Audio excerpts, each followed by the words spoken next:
This is an Eye on Annapolis bonus podcast. All right, much to my disappointment, I braved the traffic on Route 2 North coming up to Severna Park to meet with George Young from DCMDVA Weather here. We're at a new place to me. It's been around for probably about 6 months, JB's, which is a great new sort of sports bar, I would say, isn't it? It's a big sports bar. It looks like 50 TVs or 30 or 40. I mean, there's a bunch of TVs. So, yeah, sports bar, bar food. For those of a certain age, it's the old Bill Bateman's. The old Bill Bateman's. So much lighter and brighter inside of JB's. Right. Well, they're also the same folks that own the Pratt Street Ale House, Oliver Brewing, right over here, Park Tavern, and the old Deep Creek, which I always draw a blank on. I think it begins with the L. Yeah. But it's they've got all of those, so you can tell that the food is probably pretty spot on. I had a smash burger, which was good, and you had some sticks, and were they okay? Standard mozzarella sticks with good. A couple of Guinness. We're not here to review the menu. You can do that on your own. Come on up. But we wanted to talk about the weather because we are recording this on the eve of the start of the hurricane season, right? Isn't it June 1st? A 2 for tomorrow. Even today's 2 for Tuesday. But tomorrow, Wednesday, June 1st, is start of hurricane season and the start of meteorological summer. So they go hand in hand. And meteorological summer being June through August, kind of metric system of seasons versus June 21st, astronomical. Okay. Right? So, yeah, it is the start of hurricane season, technically, which is one of the dumbest things ever created. Like, there's a season for storms to form, and then November 30th is the end of the season, and nothing can happen. Blame it on the Bible. It was like Ecclesiastes, right? Wasn't it to everything turns as the season?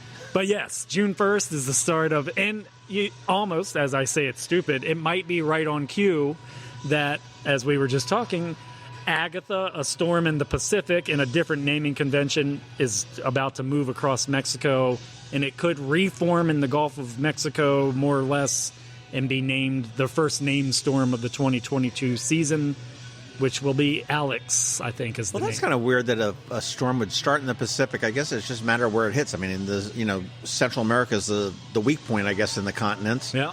And it's probably pretty easy just to slide across Mexico or whatever the Central America. And that's kind of interesting that it could come across. Because, I mean, most hurricanes start off in Africa and come across the Atlantic and then get caught up in the warm waters and then do their thing. Yeah, or there is, something moves off the west coast of kind of Mexico or Central America and then becomes a Pacific hurricane. And a lot of times they tend to just go west, and they could ultimately then cross a certain point on the map, and then they go from a hurricane to a typhoon, and they can hit, the Philippines or even, so they'll make a long journey. But a lot of times not. They could even form out there. But this one, these storms, they cut themselves off from the rest of the weather systems, the frontal boundaries and the normal things that kind of run our daily things. So these storms then are dependent on the steering currents around them. What are the winds of all the normal things, the high and low pressures around, doing?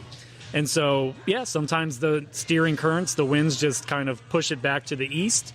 Usually they hit Mexico or Central America. There's mountains there. It usually just shreds them apart, and it flattens them out. With Agatha, the first named storm of the Pacific season, it was the strongest storm and it reached almost Category 3 level as a hurricane, and it was the strongest May hurricane on record. So it got up to 105 miles per hour, maybe just 5 or 10 below the threshold for Category 3. So because of that strength, as it weakens on its way across Mexico, it still might have enough left. Now, it'll probably go below even tropical depression level, but it'll have enough juice to it that once it gets into the warmer waters of the Gulf, there's now, as of May 31st, a better than 50% chance that it has enough in it with the right conditions in the Gulf that it will form into another low pressure. And if it forms in our Atlantic basin, then it gets a new name. It'll be called Alex. If it kept its properties as a tropical depression or stronger, it would keep the name Agatha, even though it's coming from a different naming system. It's kind of weird. Interesting. Well, I've heard that this year is, and I think I've heard this for like every year for the last 10 years, it seems like, it's going to be an extra busy hurricane season.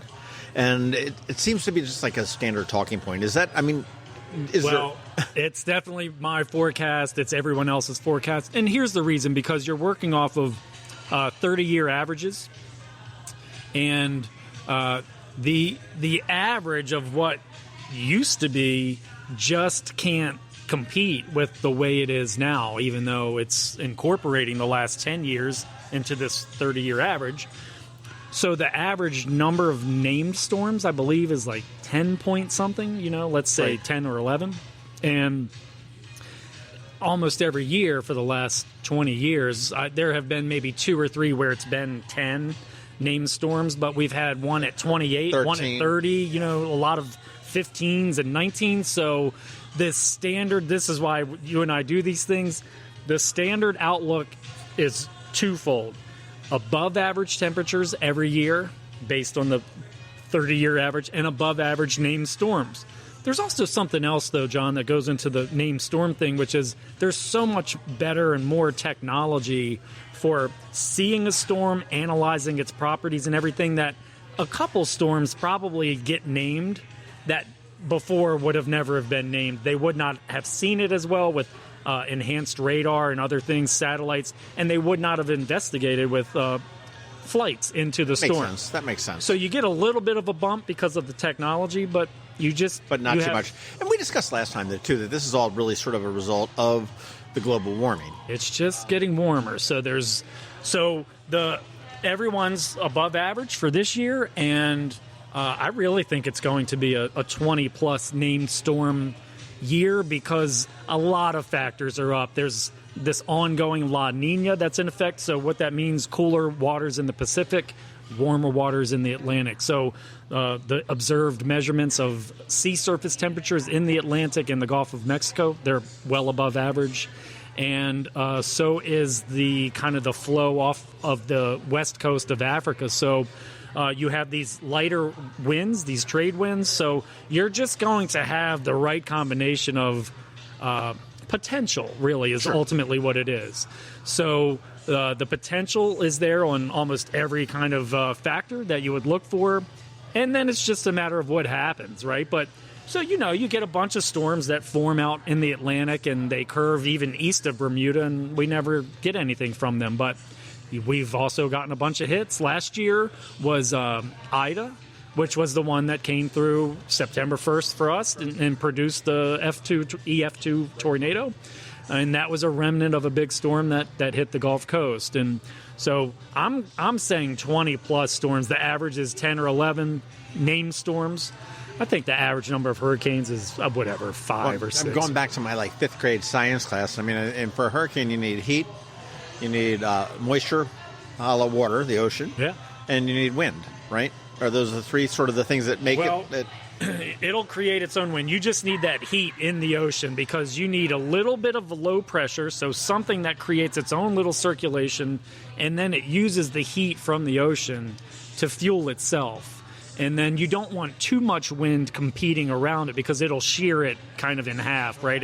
It'll bring some drier air in from the U.S. So if we remove the heat out of the equation, then we don't have anything. If you took to a point. It's sort of like a fire. I mean, you need oxygen, heat, and something to burn. That's it, right? So if you took the heat out of the equation, it would, or the temperature, right? So you have the air temp and then the heat of which water is helping the water be warmer.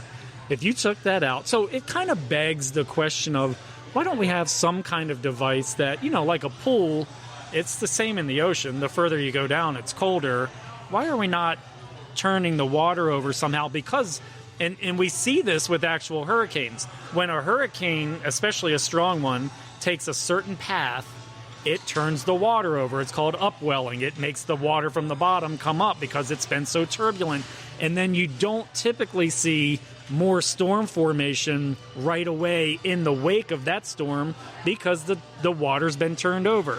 So why are we not doing something to just turn the water over a little bit to just cool the surface. It's the surface layer, however much depth you want to measure that at, 10 meters, 40 meters. I don't know what the number is. All right, so everybody's going down to Ocean City or over to Sandy Point State Park. Just get out kick. in the water and start kicking around, man. Which, clearly goes against what you saw in Jaws, right? Which is don't kick the water.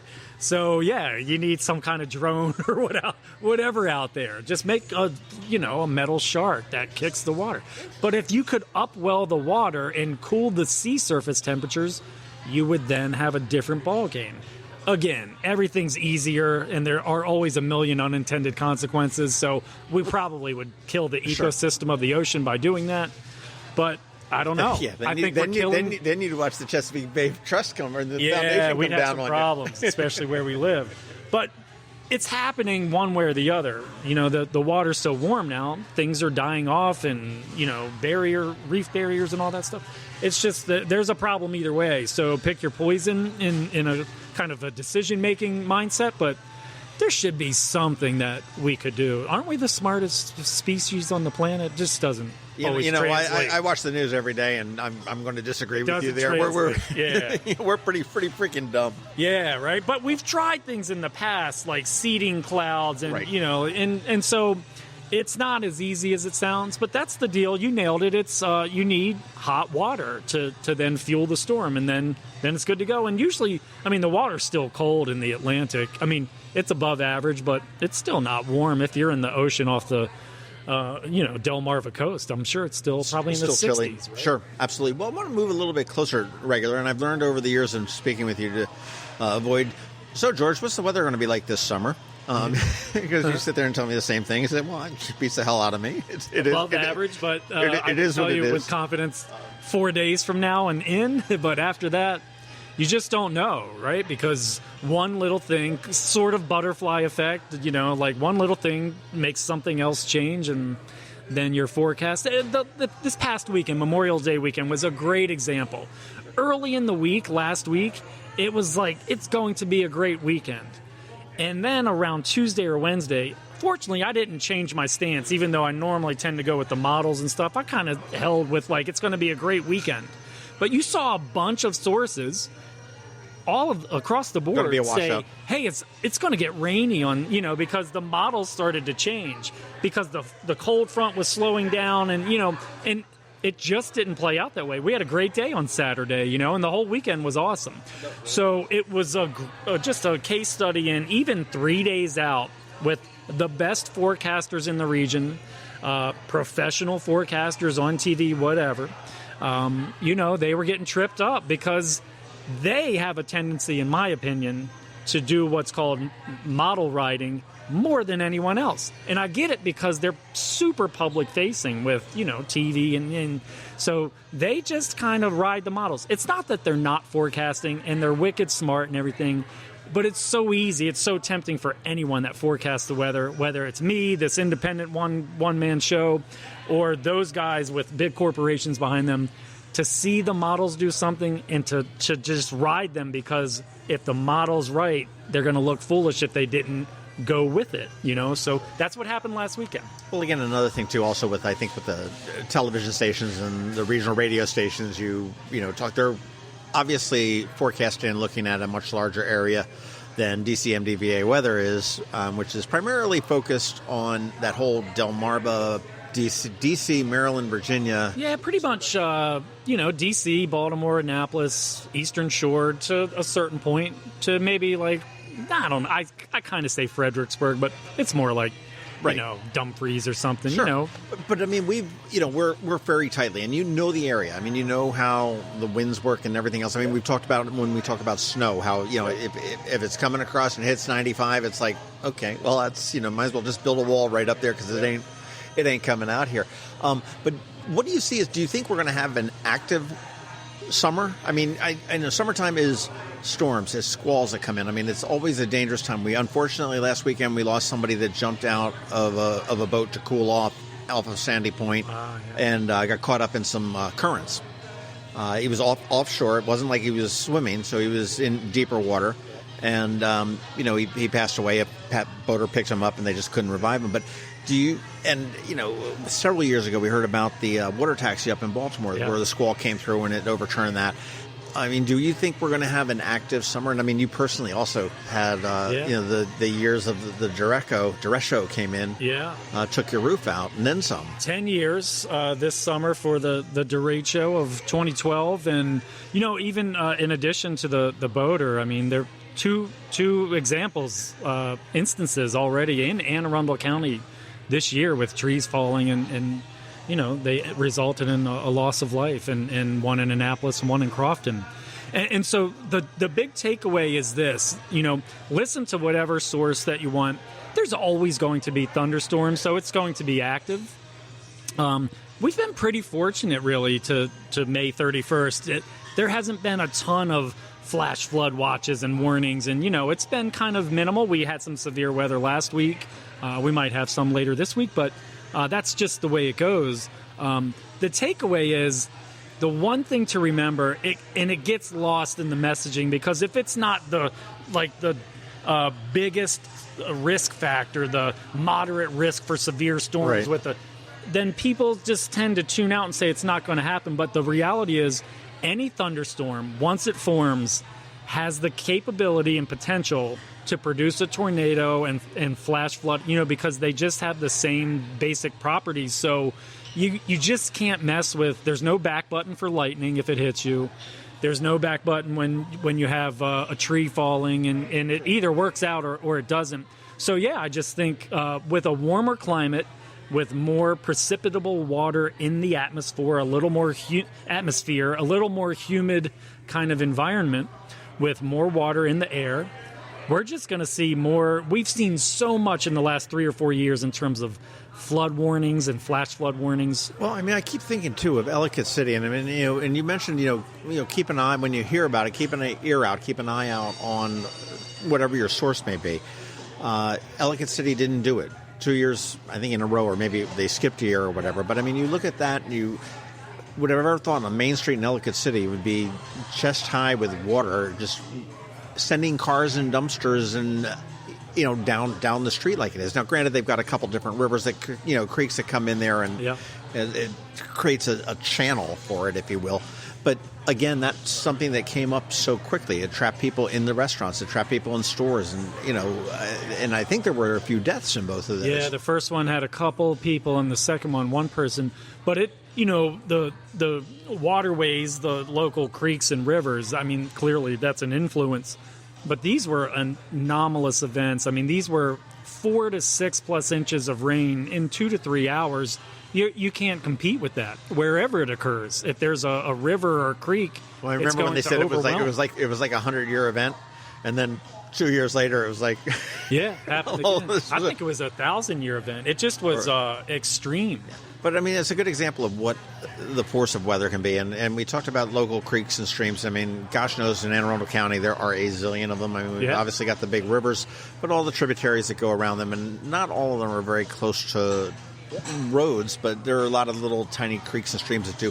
And that can come up real quickly. And one of the biggest warnings we can give anybody, I guess, is when you see the high water, and it makes for a great little jingle and a great little PSA. Yeah. But damn, don't drive through that thing. Yeah, turn around, don't drown. Right, is the saying from the National Weather Service. But it's so tempting to think, especially people have, it seems, more SUVs than ever, so you're a little higher up, bigger car, but it's usually not a winning battle to even take on. So just don't do it. Sometimes you have no choice. You just run into it if it's dark out and you don't know where you are. Like even from around here, sure. I could be, I don't know, off of Forest Drive or somewhere that I've been 1,000 times, but I don't know it every day, and I don't know where the tributaries are, and it's just a problem. So the only way to combat it is just be. I have the saying, always stay weather informed. Just be in the know and stay to it. And it's so easy to say that because other people have other interests, right? Sure. They don't look at the weather every hour like I'm doing just because I do it. But even in general, they just don't hear it. They might not hear the warning. So we have better. When the cell phone goes off. That's when it's great. Yeah, that happened last week. around here, in Severna Park, it went off. It probably did in Annapolis tornadoes for a tornado warning. That was, and it's a good system to have because it gets your attention on a device that pretty much. Oh, it absolutely does. That everybody has. And the Amber Alerts. Same thing. You hear it and see it. The downside is it's great on a Zoom call. Great on a Zoom call. Everybody. But it's countywide, or it's I don't think it's poly. They can do it by zip code. It's pretty cool. It's it matches up. I'm looking at red and yellow polygons, right? A red polygon on the radar is a tornado warning. A yellow one's a severe thunderstorm warning. They just indicate something. So you just have to stay aware and then hope that it works out. True. Which is not reassuring advice. That's true. But. What's up and what's new with DCMDVA Weather? Same tools are in place, and the app is the best around. The app is going well. Website's kind of the same. I switched over to DCMDVAweather.info. That was probably last fall, so all good. Good traffic. Everyone still uses that. Social media, I've added Instagram. You doing TikTok yet? I haven't really made the leap into TikTok. My daughters are 12 and 13, and I'm sure they would help me out with that. You have to let them do it. I have a little bit of a game plan in mind, but I think my bigger game plan here, I'm trying to think, what am I really doing here besides my own thing that I love to do, this passion thing that... Eating mozzarella sticks and drinking beer. Mozzarella sticks and drinking beer, but what do I want to do with this moving forward? And I'll say it now, I think I want to become this nonprofit just from a structural standpoint, but I ultimately want to become almost like... I played baseball in college, and so I love baseball. And I want to become, I think, this minor league system of college atmospheric science, meteorology students that can intern with me. I've had interns before. It was a great case study. It worked out really well. 2 of the 3 got placed, one with the National Weather Service, one with a private forecasting company out of Kansas, and I was a reference for them. They did an internship with DMV Weather at the time and landed 2 of the 3 with jobs, that's cool. And probably because of that experience and just because I'm not going to become AccuWeather, it's just not my desire. But I want to be, and so what it did for them is it gave them a chance to have even just a small time but real taste of how to forecast something, communicate it to the public, and have a little bit of cadence to your adult life and day. And I think it helped them. They did well, and then they moved on, and they're in the private. One's governmental with the NWS, and one's with a private forecasting service. Great. Pretty neat. So I think that's what I'm going to try to do moving forward, is to formalize it a bit more, reach out to dozens of universities. I started with my own at UNC Asheville, great meteorology department, but there are plenty out there, and to have that as a thing, and I'm not trying to build a legacy or whatever, but I'm just trying to do something with what I've already done at this point, and I think that's the best path forward. Otherwise, it's me holding contests on Facebook for gift cards, which is fun, but...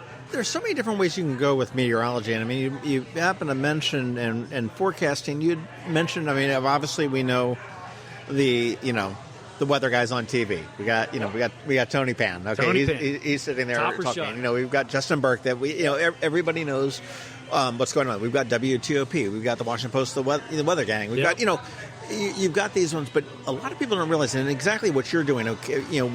In a partnership with Ion Annapolis, you are really hyper-focused on Anne Arundel County. Again, because you live here, you know the area, and not so much somebody that's watching models up in maybe southern Pennsylvania or wherever it may be. You can say, well, the model does say this, but you know what? I think this is going to be not 100% right all the time, but neither is anybody else. Yeah. And you would never expect that. But it's and that's what I think is really neat when you look at what people that may be studying meteorology or forecasting can get into. You mentioned private. I know that there's lots of organizations that, I'm sure that Live Nation, the people that put on all the concerts all over the world. I'm like sure that they probably employ a number of people that are sitting there going, okay, well, can we get Coachella in? Can we can we blow this storm out of the way? Yeah. Large organizations that have, you just look for protecting assets that may be going around the world. For sure. There's a ton. And I do it and have done it with a few business owners locally, and people I know, and and it helps them with their operations. I don't charge anything. It's just more friendly, like, hey, you're having this event this weekend. You're good, but watch out for, that type of thing. I'll keep an eye on it. I'll update you the morning of. I'm just doing it anyway, so it's working out. But that's exactly it. They're protecting their assets. There are tons of dollars on the line for businesses of all types to say. But the weather disruption, the airline industry, I'm sure, has a zillion of you guys. That's it. Yeah. So, I'm certainly following hundreds of meteorologists is the thing I've done over the last several years on LinkedIn just to see their deal. And it's like, I just joined United Airlines. I just joined this private company. A lot of private companies have their own meteorologists. A lot that you would think, of course they do, and some that you would go, I would have never have thought of that. And then there are private companies that they operate 24/7, just like the National Weather Service. They have their own nighttime shift, and they have their clients. And, those clients are waiting for a message at 3 a.m. to say, don't open tomorrow. This thing's sticking around. And, that has a lot of money on the line. Stop or go. Stop or go, especially in wintertime in certain parts of the country, right? You're going to have to plow these parking lots or whatever. So I've thought about that. I could do it. It would be awesome. I just don't think it's what I'm going to do. So I don't know. Well, follow your dream. Some kind of altruistic nonprofit, for the betterment of society. I don't know. In the end, I've had a bunch of people say, it's just so cool what you do. Like, you're helping people stay prepared. I don't know what I'm doing for any one individual in our region that's listening. I see a lot of people post. It's all, generally positive and cool if it helps one person. Except for the periodic fight about DCMDVA is not is the Delmarva Peninsula. You get that all the time. Yeah, that comes up. But I'm just doing it because I love it, and that has made it the best thing I've ever done. This has been 7 days a week for 7 years at this point. That's great. Have not really missed a day, so that's where we're headed with it. And it's going to be a stormy summer, just like every summer, and I think a very active tropical system summer and fall. Well, the moral of the story is to keep an eye on the weather on pretty much a daily basis to find out, because it can change in a heartbeat. That's it. A good place to do that is our daily news brief every morning, every Monday through Friday morning, and when the shit hits the fan, we come out with need. And I say everyone, unless I screw up on Dropbox or something like that, and then I end up having to hack away at it. But George is with us every single day, come hell or high water, whether he's sick or not sick or whatever it may be. And doing such a great job, though. I mean, obviously, you missed a few, and that's much better track record than most anybody else that's been in the area. Yeah. And the app is wonderful. Again, DCMDVA Weather.info is the website, and from there you can get you've got all sorts of great resources on there. Number one, but you can get the app right from there. There is a ton of stuff there, but you can get the app from there. And again, social media, and I don't know where else we keep going from. Last thing, newsletter. I should have launched it months ago. I've had a bunch of people sign up. I've got one that I should have launched months ago, too. But I just took a step that I needed to take months ago, just this past weekend. So there will be a weekly newsletter coming out any week. I'll leave it at that. Oh, I'm interested to hear what the content is. That's awesome. Yeah, it's just going to be I think a general kind of, here's what we just experienced. Maybe it's a business thing. Here's what we just went through in the last quarter. Here's what we're up against. So here was the weather we just had. Here's what's ahead of us, and here's some national or international stuff. And then maybe like a did you know, or if a storm named Agatha is in the Pacific and it keeps its properties, it will stay. That kind of thing, because they're just some fun facts, but also I for the longest time would not post anything weather-wise from outside of our region. And then I started to do so every now and then. And when I post, I just did it a week or two ago, this awesome tornado that was in West Texas. It was incredible, and someone got a picture of it, a storm chaser, and I saw it, and clearly it's not our region, but it was something that everyone should have seen. I watched one out in Kansas or someplace the other week, too. It was where it's coming around the backside of a Walmart or something like that. And but this still picture, and I posted it, and within, barely a few hours, there were over 100, it just, people like to see the content. So the newsletter will bring additional content outside of our normal, That'd daily be great. stuff. Well, you want to make sure you go to DCMDVAweather.info. You can sign up for that when that link comes live there. Get the get the app, of course, and Monday through Friday at 6 a.m. or whenever you'd want to get your podcast. Whenever you get to it. George Young will be there. And again, thank you as always for everything that you do. I mean, you're spot on, and we couldn't do it without you, man. Well, it's been a good start. We're almost 5 years in. I always keep track of the time, but hopefully we have another 5 or more. Has it been 5 years? It'll be 5 at the end of August. Wow. September 1st, 2017 was our launch day of the podcast. So holy mackerel. 5 years, and we still have not really had a good snowstorm. Not that much. Yeah. Not a blizzard. Not the one we've been waiting for. No. I want the above the knees. So I'm going on record now to say it comes this winter. Okay, it's 20 inches or more. 22, 23. 22, 23, we get 20 inches or more in a single snowstorm. We're way overdue. Says the guy that won't predict the weather more than 4 days out. We'll hold you to it. George, thanks so much. This has been a bonus podcast from Eye on Annapolis. Please visit us at eyeonannapolis.net. Follow us on Facebook at All Annapolis and on Twitter at Eye on Annapolis. And if you haven't subscribed to the Daily News Brief podcast, go for it. And all of your local news will be delivered to your phone, tablet, or smart device by 6 a.m. every Monday through Friday.